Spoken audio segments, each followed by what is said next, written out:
This is the beginning of the episode where we discuss simulating things like benches Landscape benches And bike racks. and and bike bike racks. racks, all things that are in a landscape plan Site, that the problem with site furniture as a whole on a commercial project is that you can't mark up the furniture very much because it's so fucking expensive. And all you're really getting paid to do at the end of the day is drill 4 holes into the sidewalk and tighten a bolt. So you'll yeah, probably install all the site furniture with 4 guys in one day. So all you, and I bet the site furniture, if there's a lot of it, is 30, 40, $50,000 you have to put out. I know a lot of guys that are telling the general, you buy the furniture, I'll install it. that's a great idea. I think I may do that.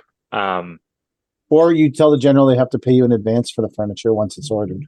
Yeah, good luck. We're trying our shot with a couple new GCs for this one, so we'll see what'll fly and what won't. But Yeah. that, and as soon as the site furniture shows up with a scratch on it, they want it replaced with a piece of furniture that doesn't have a scratch on it, and it's Site usually from furniture far is away. site furniture is as shit as playground equipment. At least they don't have the little dildo dummy that they try and ram through all the little holes to On the top of make. super shitty stuff with commercial landscaping. Site furniture and playground equipment fucking definitely top the list Oh yeah, oh yeah. Bench of here. What do ways we to have got? no potential to make money and million ways to vaporize money. Oh yeah, the things we do to make a It's dollar. almost like doing palmeric sand on a residential job. Hmm. Which I did my share of today, actually. Yeah. Oh yeah. That was the Uh, cheapest square footage you ever installed. uh, I'm shoveling faster. Try and make my way into a decent dollar figure here. Shoveling, that work. That always works. That's usually the best system. If you're trying to make money, just try to outwork your shitty price. It's always the best way to go. That's honestly, that's been my motto since day one. Is if my You price can shovel sucks, your way to a better I price. I can work faster or harder or something to try and make up for it. Mm. Because knock on wood, we haven't really ever lost our shirt on a job. Yeah, like we've never come out with like, fuck, we lost 20 grand on this or something. Um, but I think it's due to the fact that if we're in a pinch, we can we can boogie. I don't remember like taking a huge bath on something. I remember it more like being that was a waste of my time. Yeah, Like if I don't know that I've ever mispriced something to the point where I lost mass amounts of money. But on the flip side, I've priced lots of stuff where I was like, that was a total waste of my fucking time. I yeah, worked really, really hard to make virtually nothing, but not lose any money. yeah. We're finding lately some stuff our prices are way off on, and other stuff like sometimes we'll take a big loss on topsoil out of town, but we find our brick price was great or something like that, and so we're still in the money because we were able to work faster at the brick stuff. So it all comes out in the wash. That's a great thing about commercial landscape is you might break even on one thing, but do awesome on another thing. There's just Yeah. so many places to make a little bit of money. And search for tons and tons of extras that weren't included in the contract and then price the fuck out of them. Yeah. Also a way to rescue your commercial landscaping job. Not that I've ever done that. Looked for mistakes from the landscape architect and then jam them up their ass. No, I wouldn't do that. My That's wife dis- was that's talking to dishonest. my wife was talking to someone the other day who is a lawyer for some reason she was talking to a lawyer who deals with their main client base is architects and engineers who are getting sued for stuff. Mm. I'm like, oh, he was from Toronto or something like that. I wonder if maybe you knew him from the spa that shall not be named. The spot is so- We also bought a dog from right in your neighborhood, Mike. And My Which neighborhood? Mike? well, PK's neighborhood, yeah. Yeah. Well, you're all over the place, Mike. You're in Toronto, you're in Kitchener. I mean, Yeah. it must be Where did you get a fairly dog close from? to you too. We got a foo-foo dog, like a Yorkie. that's coming into our lives in a couple weeks. That doesn't seem Ooh. like a really Oshawa kind of dog. Well, I don't know what to tell you. If you said you were getting some cane Corso that had been a guard dog in some scummy fucking This thing, South End junkyard, I'd be like, that's par for the course. we don't have to travel for those. We have those all over. Oh, those dogs. No, it's from Durham region. So Also, it could be from Whitby. possibly. That would make sense. I don't Did know you buy how. it sight unseen? Well, no, you got to put a deposit. Ah, I see. You get pictures and all this stuff. And we've been looking for another dog since my little dog passed there. So I guess this is the winner.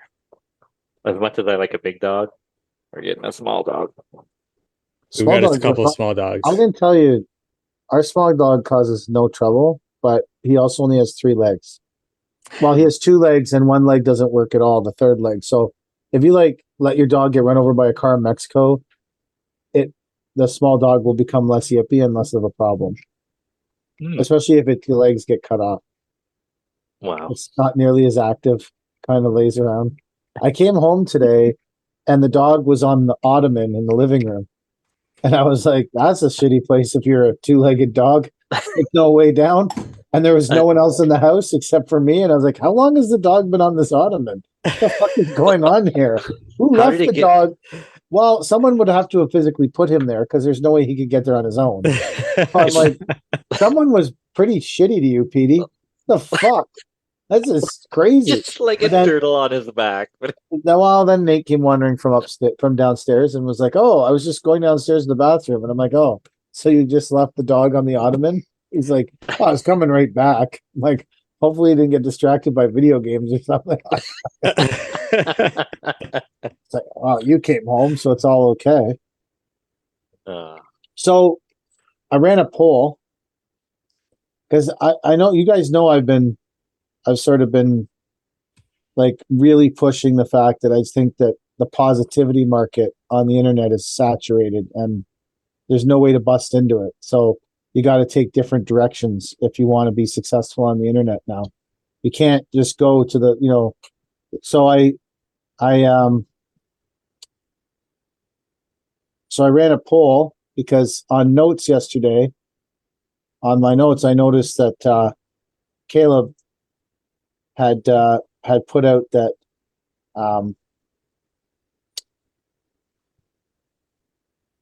go hard. Oh yeah. It's Monday morning. He got up. He was like, go hard, man. Or didn't say man, just said go hard. Didn't really give specific instructions other than that, then go hard. So you could have come out of your house with a baseball bat and gone hard on the mailman. I don't know. But anyways, he said go hard. So I put go soft. And then Chad put go home. And then Nick from Earthworks put go semi-hard. Or something. But anyways, I ran this poll to an interesting result. So it's not opening up anymore. Well, that kind of sucks. I used to do that before I updated my phone. You lost all your content for this week's episode. Well, not really.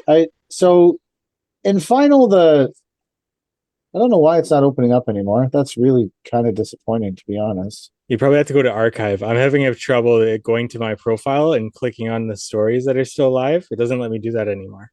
Well, this story's not live anymore. But you used to be able to see, maybe under insights, you used to be able to see all the stories you shared, content you recently shared. But it's not, it used to open it up and then you could flick it upwards and it would show you the results of the poll again. Oh, maybe it'll do it under the stories tab. Oh, here we go. Nope. It's still doing the same shit. So anyways, the voting on this it was from a poll that I put out. It was a heavily voted on poll. And it was about 74% for me. And what does that leave? 36% for Caleb? Do you think that's biased at all since it was your 26% for well, that's a good point. Maybe he should run the poll using the same thing and see if he gets different results from his followers. So this poll, though, has led me to believe that we should take this podcast away from any kind of, I know we're usually the spreaders of positivity, but maybe start, thinking about, how we do the, 1, 2, you can't say 3, 4, 5 for a quote. Yeah. I just thought maybe we should start looking at some other quotes. Ah. Have you prepared some quotes? Well, I had a couple, but now this phone thing not opening the story is really annoying me. But I know one of my quotes was,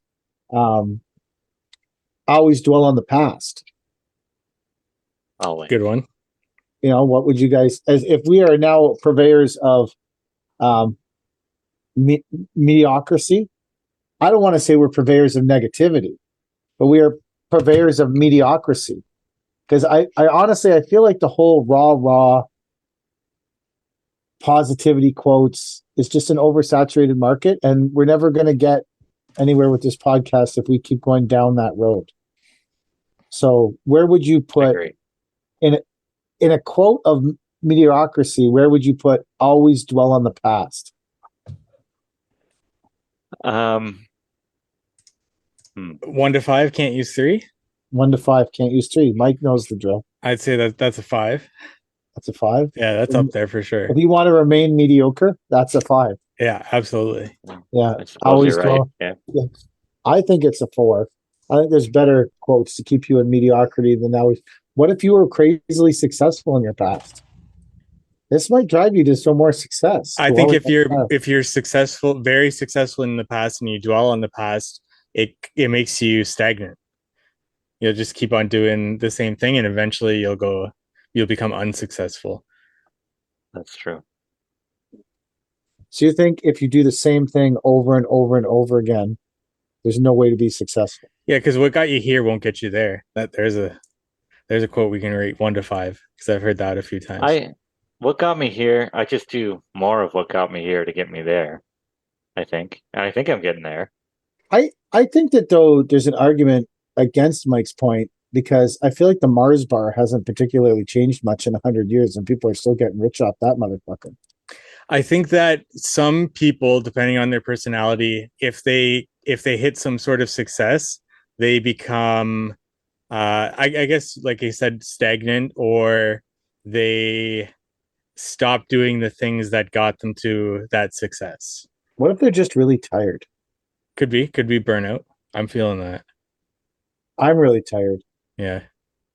I'm just old and fat and tired. And I don't want to do much anymore. I used to like bounce out of bed at 4 o'clock in the morning. Now I'm like dragging my ass. Like, you mean you guys aren't scared that it's already August and there's so much left to do before the season is done? I can't believe it's the end of August. I'm fucking terrified, man. Yeah. It's like it's end of August. The advantage of having literally nothing to do and have people just painting bins in the yard is that you don't get terrified about those kind of things. Our trailers look sick though, man. I bet. Oh, fuck paint job. Oh yeah. They're paint, and we murdered out all the rims. Well, I didn't, but the guys did. They look fucking sick. You just like spray painted them, or you took them off the rim and actually did it? No, we just taped them and painted them. The fucking trailer, man. It's not a Porsche. Yeah. Like it's going to a dirty job site. It looks sick though. It does. They look really good. The guys did a great job. They're painting all the bins. We're going to put stickers on them for branding, but no actual phone numbers or anything, just a crown. Yeah. So it won't actually help us get any work, but it makes me feel better about my branding situation. Yeah. Chad, what was your rating 1 to 5 for that? I forget the quote. They dwell on the past? Yeah. Or always never dwell on the past? Or something like that? Always. Always dwell on the past. I don't dwell on the past. But if we want to stay mediocre, well, maybe that's why you're not mediocre. I constantly dwell on the past. Look at me. What do you think? What's a medium-sized landscape company? Or what's a mediocre landscape company? Paper King. Yeah. I don't even know if we are a landscaping company anymore. We don't actually do much landscaping. I don't remember the last time we did land. I was talking to someone today and I was like, I haven't had a lead for a landscaping job in 6 to 8 weeks. Really? Well, since we did that, whenever we did that 100 square foot walkway, that was the last landscaping lead I got. But summers are traditionally slower, right? Generally, July and August, the phone doesn't ring. And then September, first week kids are back in school, the phone starts going off again. Yeah. For us anyway. It's always been No, I don't. Maybe that'll happen. Maybe it won't. So what are your landscapers doing then if they're not landscaping? Painting? Two of them are painting. One of them is pushing dirt at the dump for like the last 7.5 weeks. Okay. Which actually is, that's good for us because it keeps the trucks moving. And without him doing that, it's a very valuable part of the business, but it's not landscaping. And then 3 of them are working in a parking lot, doing a parking lot with one of our clients. Yeah. No, I didn't say there's anything wrong with it. I just said it's not landscaping. Which is sometimes a nice break because people always take my comments. People always take my commentary as negative, but I just like to think of it as real. Just facts. Maybe it's just the way that you say it. That's definitely part of it. Like sometimes I sell myself out of a job, partly because I don't. Like someone called me this week, one of the biggest contractors in town as far as home building, and they said, "Oh, we want to topsoil and hydroseed this ditch. We're going to topsoil ourselves, but we want you to hydroseed it." And it was only like, I don't know, like 500 meters or something like that. So like below day rate. And he's like, "Can you do it?" I'm like, "Well, I could do it, but you could also just hand cast it yourself a couple times and probably save yourself a bunch of money." And I'm thinking, am I doing myself a favor? Or am I doing this guy a favor? Why? Probably because here's the problem with that job. You're going to go and do 500 square meters under your day rate. And then a bunch of weeds are going to grow because it's August. And then they're going to call you and call you and call you and harass you for a job you didn't want where you didn't make any money because it was too small and crappy. But now you've told them to cast the seeds themselves, and you probably actually made more money by not going there. By not doing anything. Do I get a consult fee? I think that sometimes you make the most money on the job you don't take. That's great. I should have ripped off that quote whenever Caleb called me. You should have. I've been saying that quote for years. You make the most money on the job you don't take. Every year you can look at a bunch of jobs you didn't take because they were shit and be like, because I didn't take that fucking piece of shit job, I did this really good one. If I had taken that shit job, on some years you can be like, I should have taken that shit job because the one I took was actually shittier. But you hope that that's not most. You see, this is me being real. So everyone's like, "Oh, that guy's so fucking negative." Negative fucking guy. Oh, can you make a quote out of this situation? I started off with an 800 linear foot driveway apron, which we're just about to finish, and the client says, "Hey, can you do 150 feet more?" And so I priced 150 feet more of driveway apron, and we're doing it right now while we're there. Well, that could be your Jesus moment where you're saving yourself because you got to replace something. I did, but I'm like, I can't have it priced. Or it could be a satanic moment because you just used your already existing shitty price and moved it forward for another 150 linear feet and hope that you could work harder and get yourself out of it. What I did was I took the price for 800 linear feet and I figured, well, 150 is like a third of that, maybe. So I'm going to do it for a third of the price that I did the original at, and that'll be good. So, and it's still shitty. But at the end of the day, if all goes well, it's, let's say 4 guys are tied up there for a week and it's 10 grand. I think we've made less money doing harder work. So it's not our worst deal ever. You're talking about that whole job was 10 grand? No. The profit portion of that job was $10,000. Oh, okay. I thought you were doing the whole job for 10 grand. I'm no. Like, what the fuck are you doing? I'm not trying to be when I was like, wow, man. Like, that would have been one of those stay home and paint the trailer days if I was doing that 800 linear feet for. No. Because if it's a foot wide, it's 800 square feet, but it's 3 wide, so it's 18 inches. So you're looking at what, 1,500 square feet? I don't know what the what we were in it for brick. I don't Two know. I never sides, got the brick bill. two sides of the driveway, Two, 800 yeah, but no, it was 800 linear feet both sides, right? both sides. Yeah. Okay. So 1,200 square feet. No, eight. That would be. I I don't know. don't I think that can't do working math on the somewhere, spot like this. but I don't think working somewhere for a week and making $10,000 is bad. No, that's. I think that's fine. But in order to make that, I had to shovel uphill both ways. Or what's your quote? What did you say? You had You to can't. shovel I to had to make a better shovel my price. way out of You the had to bad shovel your way to a price. good price. Yeah. Yeah, because if I wasn't there, it wouldn't be that kind of week, right? It would be, oh, we So got half the you had to job physically done, and go there and yeah, yeah. kick ass. I had to. You I had to saw go this. there and gaudily show off the neck tattoos so people would fear you and work harder. Yeah, I don't know.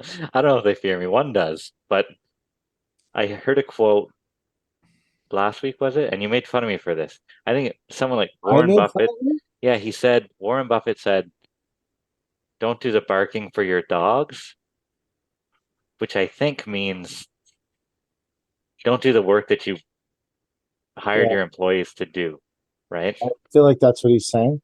Yeah. But I feel like I'm still part dog.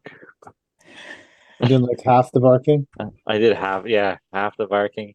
Like you barked when the mailman came, they barked when everyone else came. Like, you know, Yeah. I started the chain of barking and then just stopped. that's not a bad quote. Yeah. I like that quote. Don't do the barking for the dogs. Yeah. I feel like that's not a quote that leads you to mediocrity, though. Well, he's It's more of definitely a, not a mediocre man. maybe he is to him because he never got to be Bill Gates. I think he has more money than Bill Gates, does he not? He has Maybe less, not. I don't know. he has Less money? He certainly has less money than Elon Well, or like a Saudi king. yeah. But So there's that. yeah. Warren Buffett net worth is 117 billion. What's Bill Gates' net worth? Checking that now. So is Bill Gates? I think he's below that. I would think. I don't think so. 115 by 2 billion. Okay. So who's richer? Bill? Warren Buffett. Oh, by No, 3 million. Bill Gates is richer. No, Warren Buffett is 117 and Bill Gates is Oh. 115.2. Well, if he Wow. hadn't given all his money to, If he hadn't spent so much time Vaccine barking with his awareness. dogs, he would be if he wasn't just as busy rich with as well. vaccine awareness across the globe, he probably could have shot up that 3 million. Bill Gates conspiracy theories are the best conspiracy theories, and probably true, but definitely some of the top conspiracy theories. Did anyone ask any questions online, Mike? We got nothing. I got nothing. Wow. I got a little tiny something, a tidbit of something, and maybe you guys can add on to some of these, but it's uncommon landscape terms, right?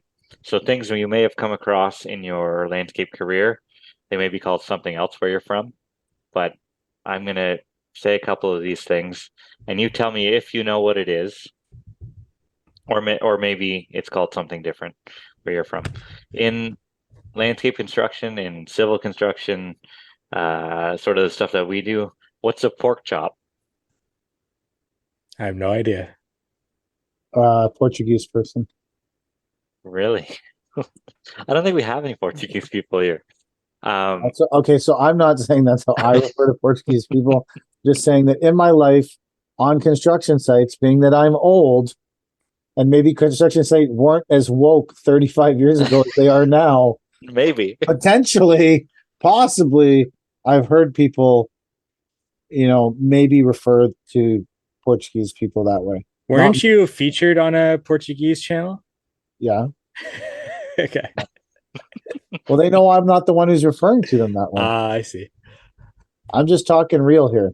There is. So, okay. So what did you refer? What were you talking about, Chad? Because clearly not what I'm talking about. So a pork chop in landscape construction or civil construction for that matter is, on a roundabout, you have the circle, and then outside the circle, you have those 4 pork chop looking things that direct traffic. Yes.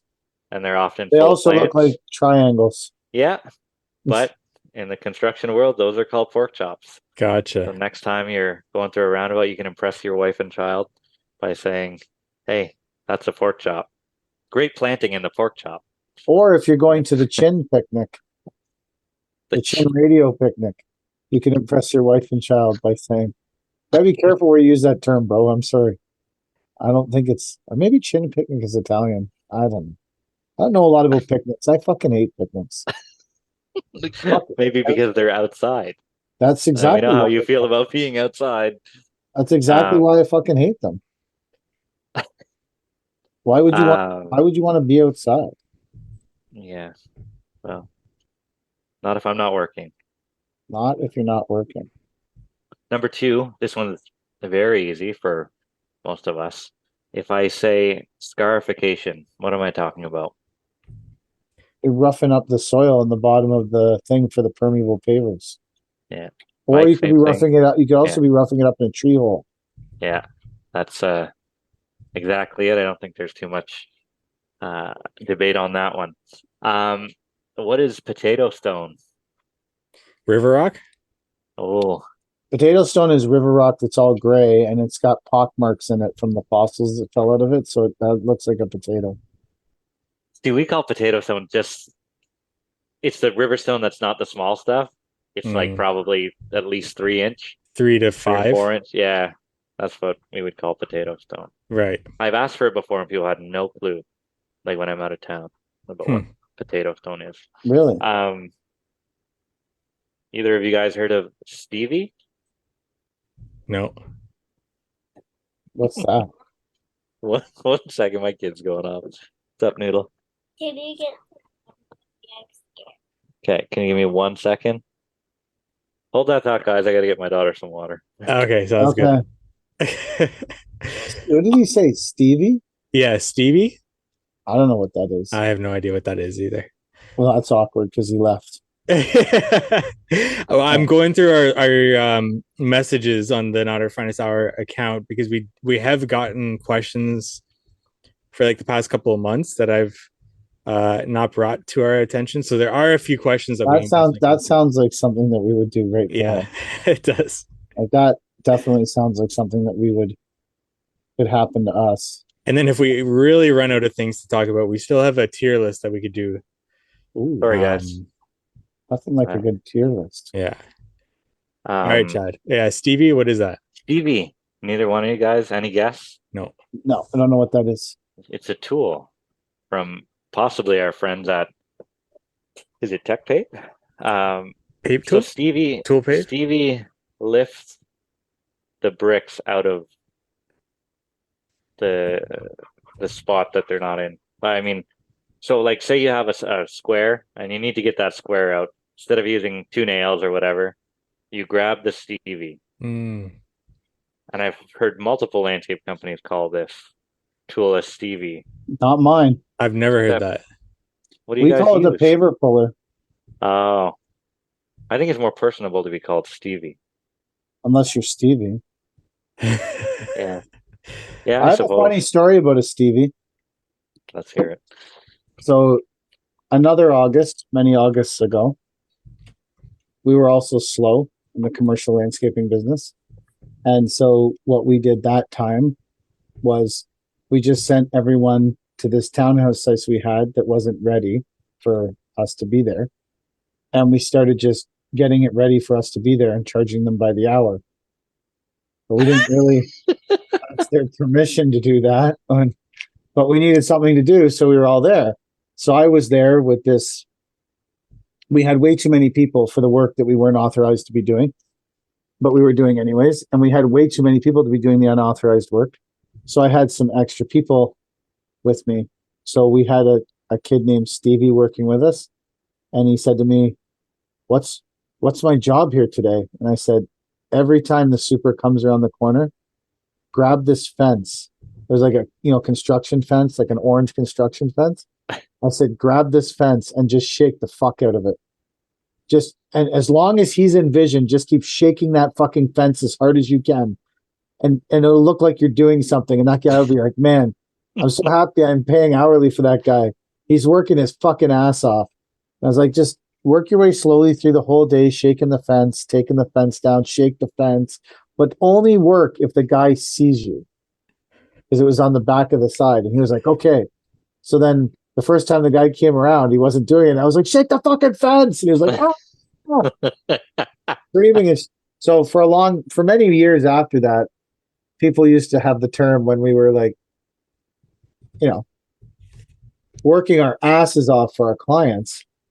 People would say, shake the fence, get over there and shake the fence, because it was like a code for, another time, because that whole spa property and I have a very long history. Originally, it was called Cullen Gardens, and then the town of Whitby bought it, and that was a huge kerfluffle. And then they realized it was like the most unsafe, unregulated place on the planet. So then they had to demo it all. And so then there was like a tender to demo the thing. And it was starting in like March, and we had nothing to do. So we bid the hourly rates low, hoping that there would be a plethora of extras, because it's like demoing a building. Who knows what you're really doing? So that's what happened. So we had these like, there was no work in March. I had like 40 people doing the demo. Maybe not that many, maybe 20 people, to not exaggerate, like probably 20 people doing the demo that should have been 5 or 6. And so only once a day would the representative from the town come. And so when he came, I'd be like, everyone hide in the forest. And they'd run down the forest and lie on the ground so that he couldn't see a bunch of people doing nothing. These are bad stories. I don't know if I should tell these. Stories are fucking. There was another time we were working hourly for this guy, and we had 3 skid steers there, and whatever, it was actually on the same job. So whatever, it's on the same fucking job. And we were working hourly, and we had 3 skid steers there. So every day we would bill for 3 skid steers, but we only had 3 people working there. So as soon as the guy showed up to do his daily inspection, the one guy that was working with us would jump into one skid steer and drive by the guy, and then go and get the other skid steer and jump in and drive by him with the other skid steer, and then get in the third skid steer and drive by him. He'd be like, wow, these skid steers working their ass off here. And I'd be like, fuck yeah, bro. And then fill them for 3 skid steers a day. These are horrible stories. The Egyptian these are the kind guy. of stories that I don't do. I would never do that as my own business. Like as my own business, like my business, I wouldn't do that shit. But when you're working for someone who's like obsessed with money and totally crooked, this is where you end up. At least you got the stories to tell. Well, yeah, they were funny. The Egyptian guy asked me if I had any more equipment to sell. So I sent him a picture of my Bobcat T595. Oh yeah, what did he say? He asked for more information. We don't even want those in Egypt, you fucker.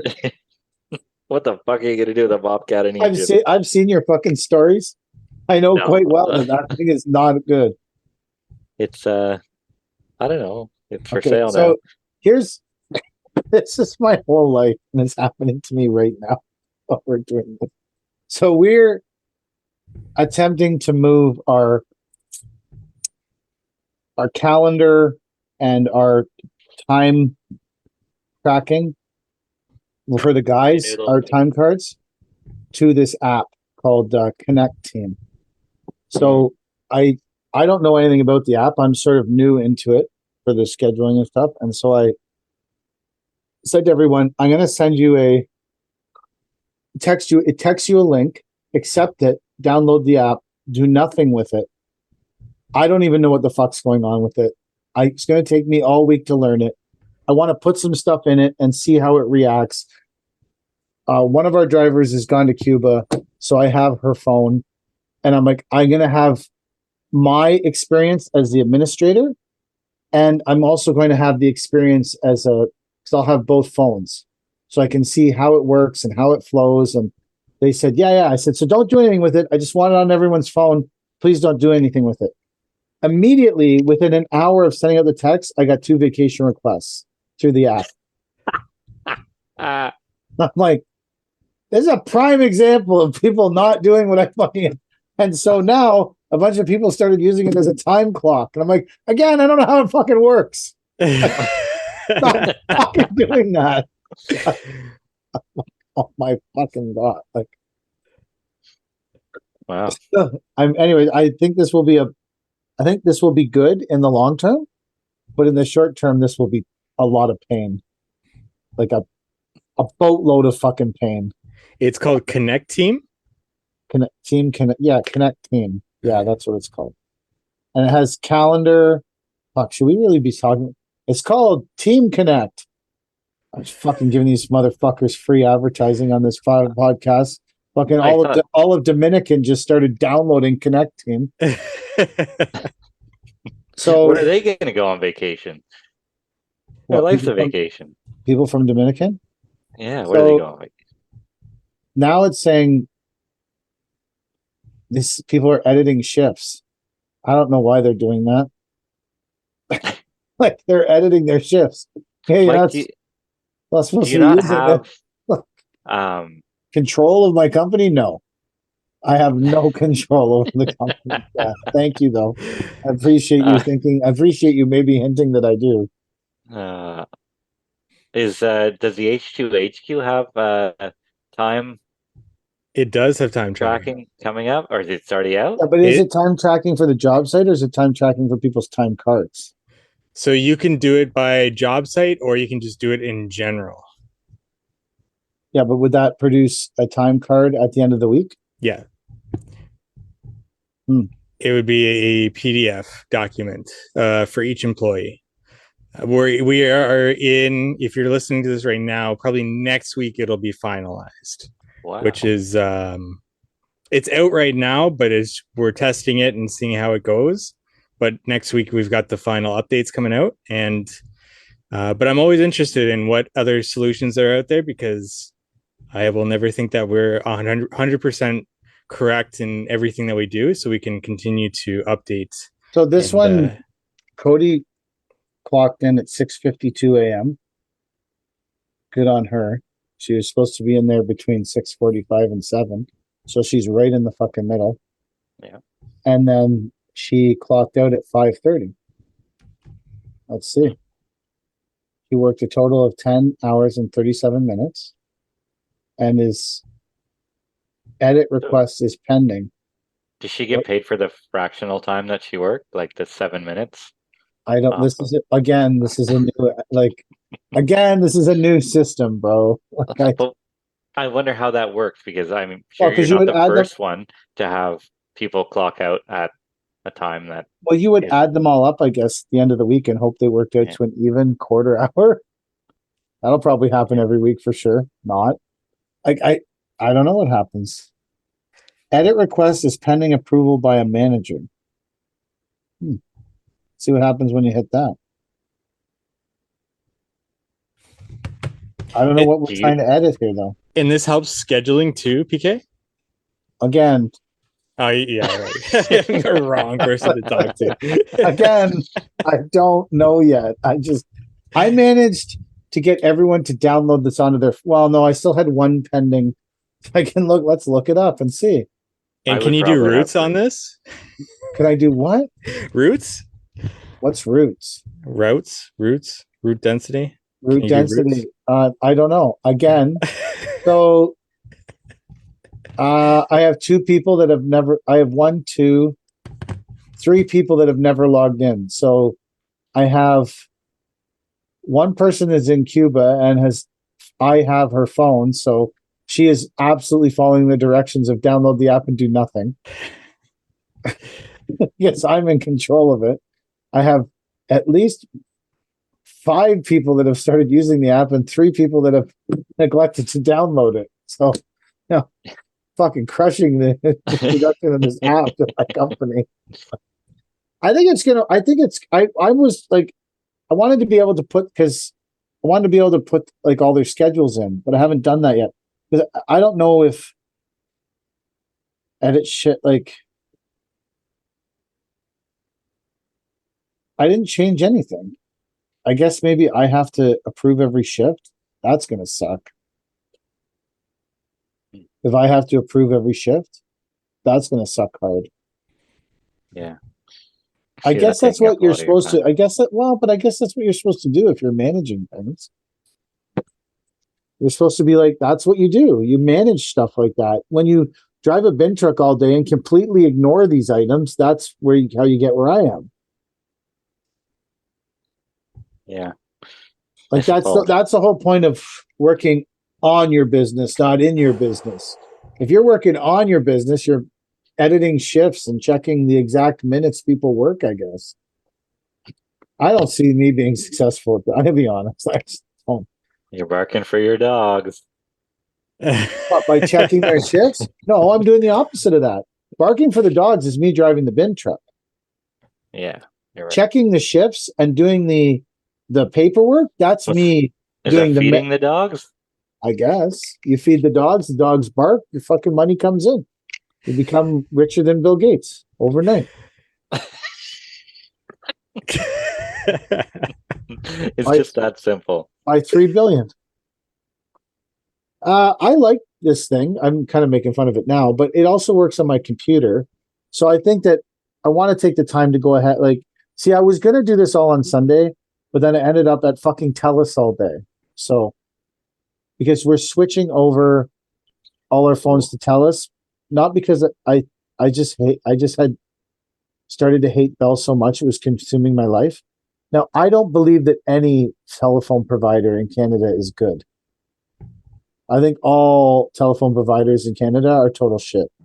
But that being said, now I can hate on TELUS for a bit, and it's a big relief in my life. And they have completely botched the transfer of our phones. Have they? Totally botched it, yeah. Yeah. I would say Kelly's in 21 hours on transferring these 7 phones. Why? Well, one of them, Darian's phone, doesn't accept phone calls if he's on the phone. It just goes straight to voicemail. It doesn't, like, normally it rings and tells you someone else is calling. Yeah. So his phone doesn't work like half the time. What happened? One of the phones, the Apple ID password got changed to something that no one knew. That phone became a fucking anchor because you can't even wipe it or give it to someone else, or it just literally keeps. And then now there's this thing with Apple where if you can't remember the Apple ID for this phone, if you can remember the numbered password for your phone 4 phones ago, it'll let you in. Wow. I know. I'm like, this is fucked. So that ended up being a total. Anyways, I was there in TELUS for 6 hours on Sunday. Because I had to accomplish 4 things. So I figured it was going to be at least an hour and a half per thing. I think I actually came out on the good end. I had to get the phone that's bricked into an Android phone, which I did. I got a new phone. I had to get a new line and put that line into my old phone. And then I thought if we put a new SIM card in Darian's phone, that would fix that phone, but it did not fix it at all. It made absolutely no fucking difference. So that was a waste of my time. And then Kelly has a beef because no matter what happens with her, they do not call her. So, she's having a problem with TELUS. This happens to her frequently. She's having a problem with TELUS. So she calls them. They patch in Darian to the phone call. It gets escalated to a manager.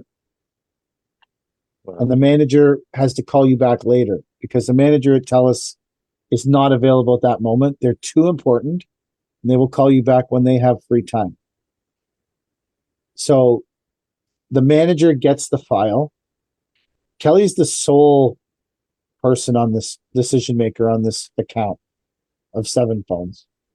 She created the initial contact. She's been dealing with the problem for up to 20 hours.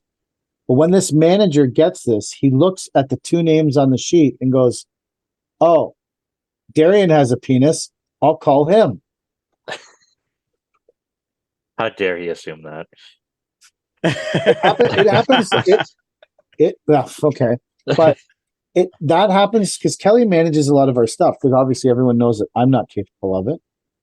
And it's incredible the amount of stuff where she's the signing authority and they refuse to do anything until they will call me. That's ridiculous. They say, I need to talk to a male. Constantly. These are Royal Bank. Royal Bank's the worst of all the companies. If you are a female dealing with Royal Bank, I feel vastly sorry for you. Wow. Like this company here, there's an extra line, and then there's the person who's in charge of signing the money that you get paid. But because she's female, we ignore her and we immediately call the male on the fucking thing, who knows nothing about it, and then answers and like, yeah, I don't know anything about this, and hangs up. Meanwhile, Kelly's been waiting for hours to talk to this fucking manager. I mean, wow.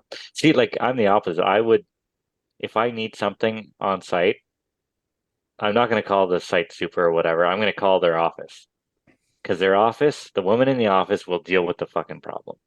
Kelly But the says, guy on site has no clue how to get the information to you, to get it on your phone or whatever. The office can handle it. See, Kelly said if it's an emailing issue, all people will immediately email the woman. If it's a phoning issue, they will ignore all women and they will just go straight to men. I just don't have the office phone numbers. I would absolutely talk to a woman on the phone. Well, I'm not saying that you work at Royal Bank or TELUS. So no, but NDL has a clear equality policies in their company. Like, yeah. This is just her experience in this whole. We have been on Zooms, her and I, where I have started the Zoom and said, I know nothing about this. I'm just here to listen. This is Kelly's shit. She knows everything about it. Talk to her. I know nothing. And then they just outright ignore her and talk to me. And while they're talking to me, I'm like, yeah, I don't know about this. You should talk to Kelly. And they'll be like, but we need you. And I'll be like, again, I don't know fuck all about this. And I don't care about it. I'm just here because Kelly asked me to be. So that when something goes wrong, I can't have 20/20 hindsight. It's crazy. It's total insanity. I don't know if it's because it's landscaping or this is just. I don't have really much life experience outside of landscaping, so I don't really know what happens in other things. Got a lot of landscape. I sold stuff in the stands at the Blue Jays games. That's a hawked brick for a while, but I suppose that's landscape. Previous to becoming shoveling dirt into bags, or I guess joining the landscape trade, I walked up and down at the Sky Dome and I sold popcorn or pop, or that was a pure commission job. How'd you do? How did I do? Yeah. Well, not that I'm maybe back in another day or another time. There was lots of good ways to make money at that job. Oh yeah, other ways to make money other than selling straight up. Yeah. I learned a lot. Well, I don't know if I learned or taught, but basically what happens is you bring in, say, back then probably $20 because that was a lot of money then, and you have your float, right? And so what you do is you bring in, say you bring in your $20 and you buy your tray of 10 pops, and you buy your tray of 10 pops for $10. And then when you sell all the pops, you get $15, and that's how you. Sorry, so you buy your tray of pops for $10. You buy 10 pops for $10. You sell them all. You come back, and then you give them the $10, and then they track it, and then they give you on your check. They would give you your 9% commission, right? The secret to this is the person who loads the pops in the tray is to give them $10 at the start of the shift. And then they load 15 pops into every tray instead of 10. And then when you come back, they ask you to pay for 10 because they think you only took 10. That might have happened, hypothetically. We're past the statute of limitations. We're good. Well, I'm just saying, I don't want people to think I'm a dishonest person. Oh, okay. So hypothetically. Other people did this that you saw. Other people, potentially. So there was, plus you got 9% commission. So, if you sold $1,000 worth of pop, which wasn't unheard of on a hot day if you were hustling. And I'm obviously a hustler. I'm out there hustling every day. Never stop the hustle. Don't sleep. Just hustle. Go hard. Go hard. Go soft. Go home. Go semi-hard. Pick your poison. You could make $90 doing that. Say, I sold more than $1,000 worth of pop a lot of days. So you would make $90 doing that. And then, you know what the only shitty thing about that job was? During a homestand, you would work every day of the week. Well, right? if you're making money, that's okay, right? Is it not? Yeah, but then they would go on a road trip and there'd be no work for 2.5 weeks. Like it was sort of a yeah, but you do the same thing landscaping. You work 8-9 months straight and then you don't work at all. And maybe then you that was come my back and you do maybe it that was again. my attraction to it. I don't. Yeah. I used to ride my skateboard to the GO train, and then take the GO train down to Union Station, and then walk through the Skywalk to get to the Dome. Yeah. Yeah. I feel like there was probably jobs closer to my house. But you got to watch baseball, right? Was that a positive? Yeah, because after the 7th inning, no one buys anything, so you would just put your tray, and the team was pretty good back then. What year was this? Was this when they won the World Series back to back? No, it was before that. When did the Sky Dome open? I have no idea. In the 80s? I don't know. I don't remember when it was exactly. Oh, 89. So maybe this was like 89. Yeah, I don't know. It was okay. It was a good gig, I guess, while it lasted. Then I got introduced to landscaping, and I was like, I love this. I can't wait to do this for the rest of my life. This is the best thing ever. So did you make more money when you first started landscaping than you did Hawk and Coke? There wasn't as many opportunities. And okay. You couldn't throw pavers at people to get to. There wasn't a lot of opportunities. Yeah. Opportunities were slim out there. They used to call it the loam pit. You'd come in and they'd be like, get out to the loam pit. And then you'd have a cylinder and you'd shovel dirt into the cylinder and pull the cylinder out of the bag and then carry the bag over and put it in a pile of bags off to the side. They'd be like, go do a shift in the loam pit. And then they'd be like, we're running low on limestone. And you'd go over to the limestone and you'd shovel it into bags. And then you'd pick it up and like hawk this plastic bag of limestone into the back of someone's trunk and try not to catch the lip on the, you know how the old trunks used to lock down? There wasn't a lot of hatchbacks back then. Like a lot of big 70s cars rolling around. Another bag of stone dust. Another bag of stone dust. And we had sand, so you could get sand, loam, or limestone in these. No HPB. No, that wasn't the thing. That's not. And we used to have to, if you got sent out on deliveries, we'd like hand load 24 by 30 patio stones into a half ton till the whole back of it was full, and then you'd drive, and then you'd unhand load them. And then I'd get somewhere. I worked there forever, so this like went on for like you'd get somewhere and they'd be like, "Can you carry these to the backyard?" And I'd be like, "No." And then you'd be like, "Well, you just have to carry them through my house." You're like trying to how can 24 by 30? No, the guy at the counter said you'd carry them through the backyard. Like I'm not carrying these through the fucking house. It was. You might as well install them at that point. Yeah. It never occurred to me at the time that you could be an installer of these things. I was retail, man. We used to have to do that too. 24 by 30s in the back of minivans. Yeah. And driveway curbs are the worst. Yes. Like those minivans where the back comes out, so then you actually have to place it. You have to bend over and place it down. Yeah, you can't slide it in. Yeah. Yeah. And I remember we used to sell fountains. We never got into that. Oh yeah. So they'd be like, "You got to deliver this fountain." I'm like, "This thing weighs 700 pounds." That was the first time I drastically hurt my back carrying a fountain all by myself. I was like, I don't know, 17. My back was shot. Couldn't get out of bed. Came back for some more, baby. I remember the first year I worked there, I got fired.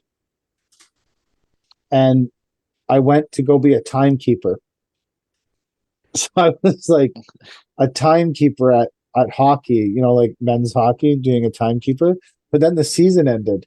It's like, fuck, now I have no job.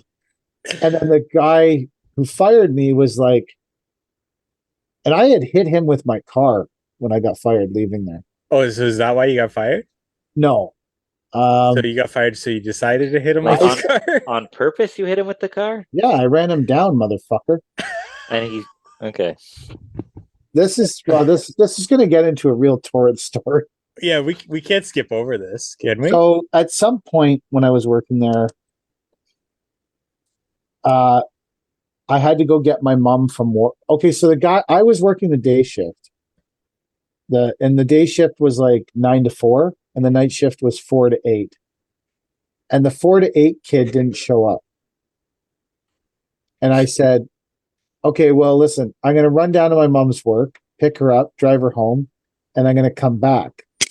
But the guy that owned the place was not a friendly person, and may have enjoyed. He was actually a nice guy, but some days, periodically, he might drink 24 Black Label up in the office. That's been being one of those days.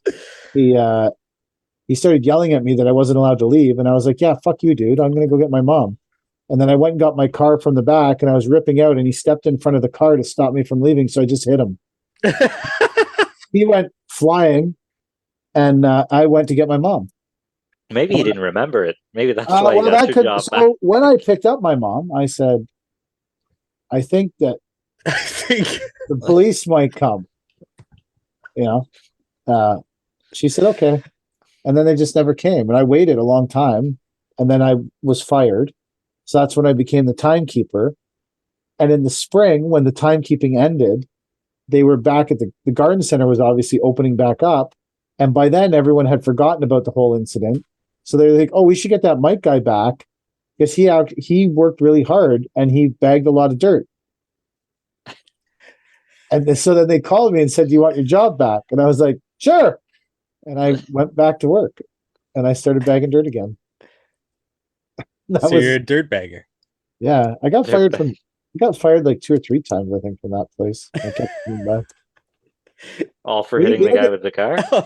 no, there was a bunch of separate incidents.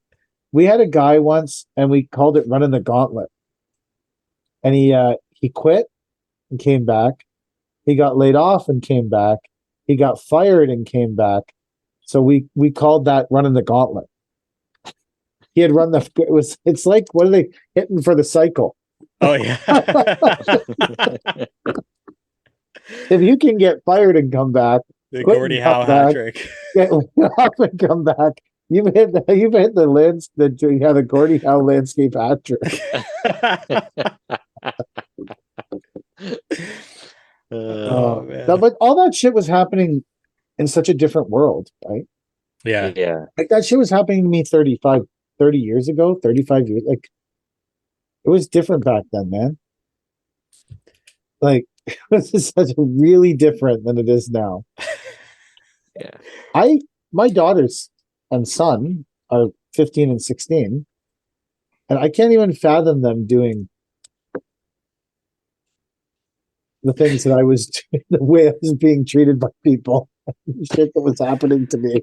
Like, I can't even fathom it. Like that would, yeah, I just can't even, I don't know, whatever. Chad, have you ever been fired? No. No?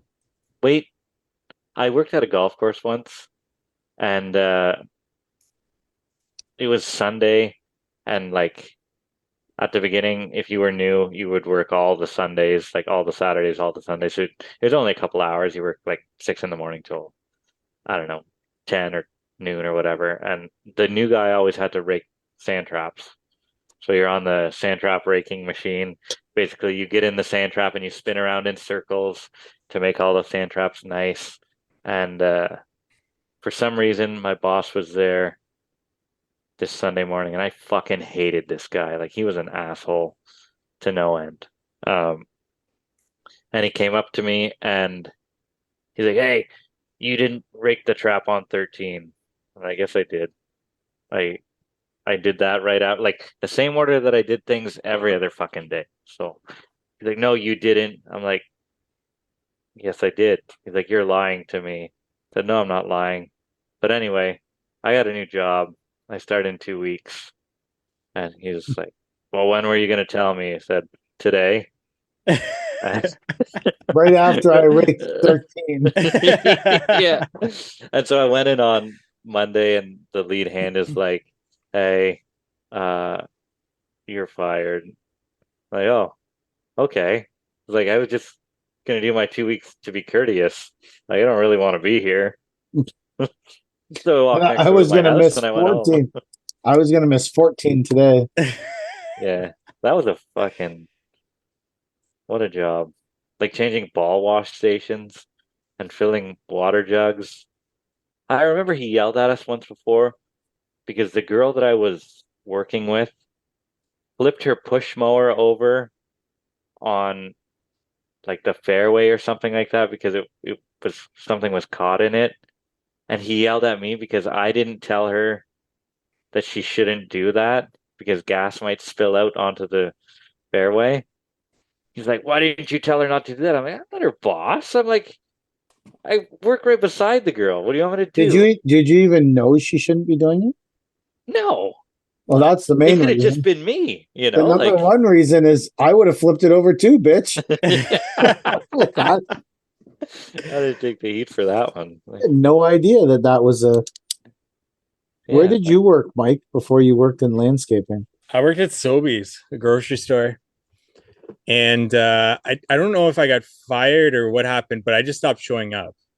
That was how and You I worked there ghosted. for 7 years though, actually. You worked there for 7 years and then just ghosted out one day. Yeah. So I transferred the final 2 years to another location to because it was closer to my university and where I was living.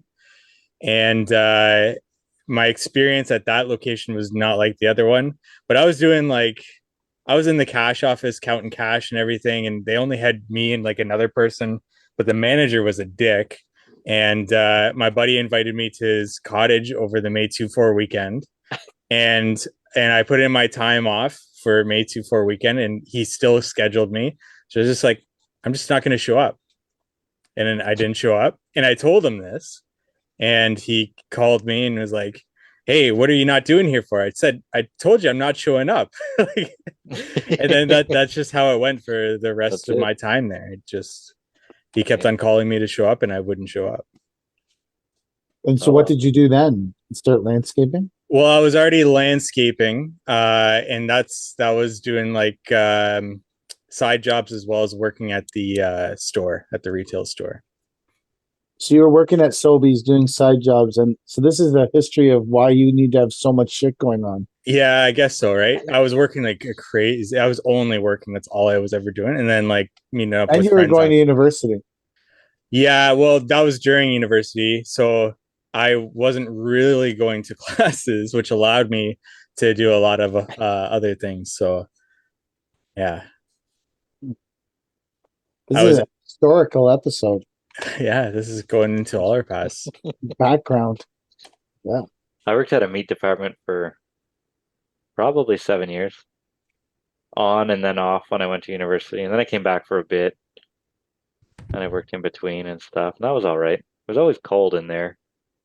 Just What meat department? uh, down here, they're called independent grocers. That would be like a Zayres to you guys. Mm. We But don't have this. same sort of. Oh, you don't have Zayres? No. Get Not yourself anymore. Zayres. Did you guys have Loeb? Yep. The No. Loeb. I remember when Loeb came. It was a big deal. Loeb. Gotta get Loeb. pizza.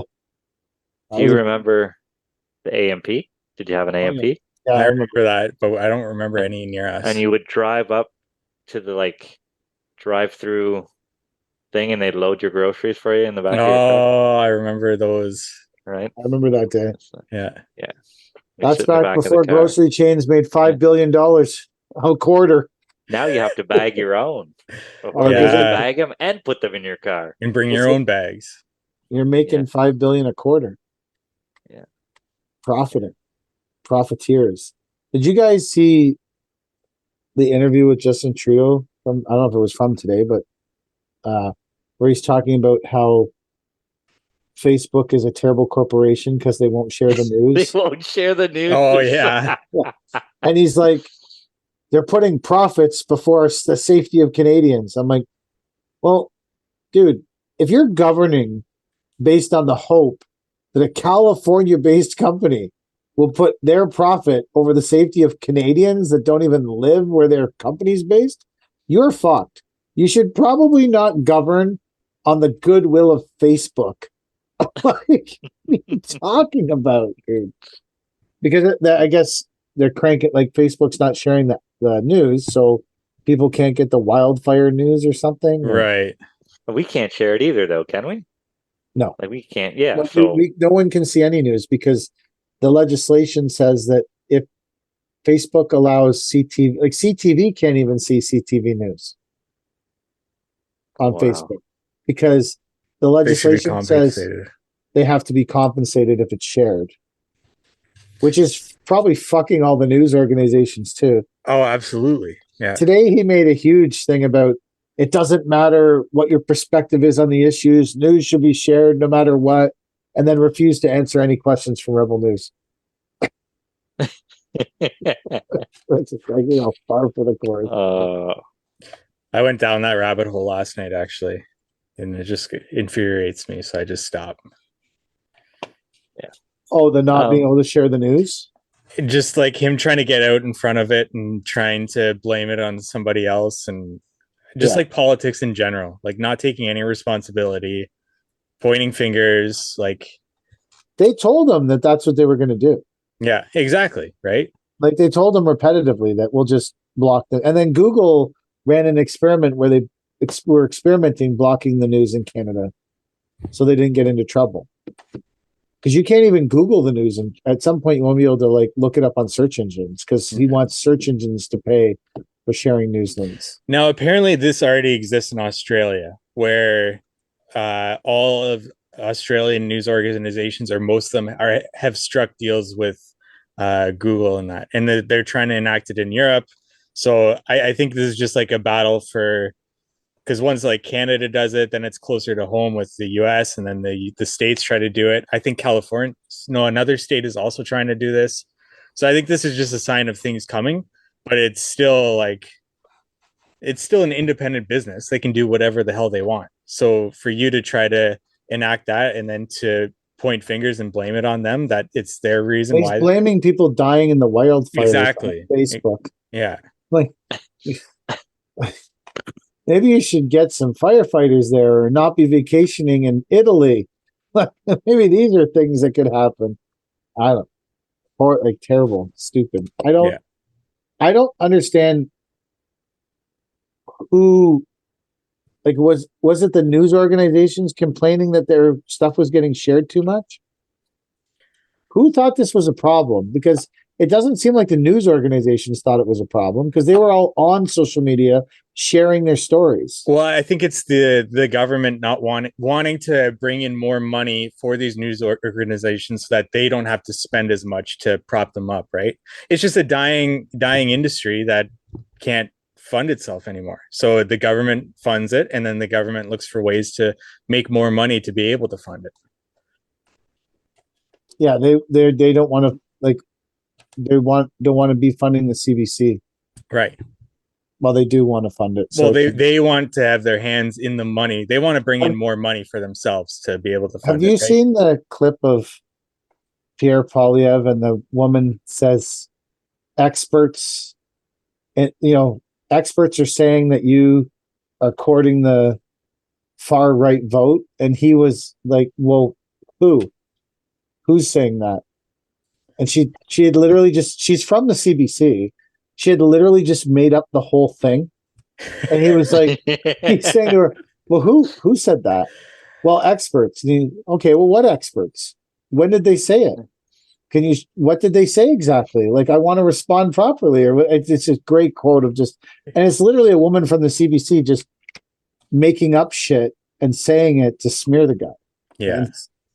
And on the flip side, you don't think that Trudeau's courting the far left vote? Like they're always, oh, you're courting the far right vote. Okay. He's a right wing politician. He wants as many votes as he can get.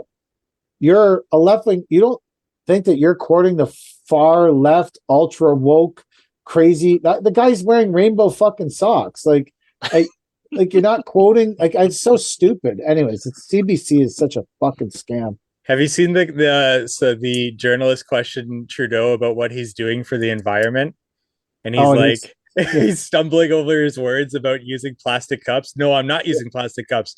I'm actually using paper cups. Actually, not paper cups. It's actually a reusable cup. It's hilarious.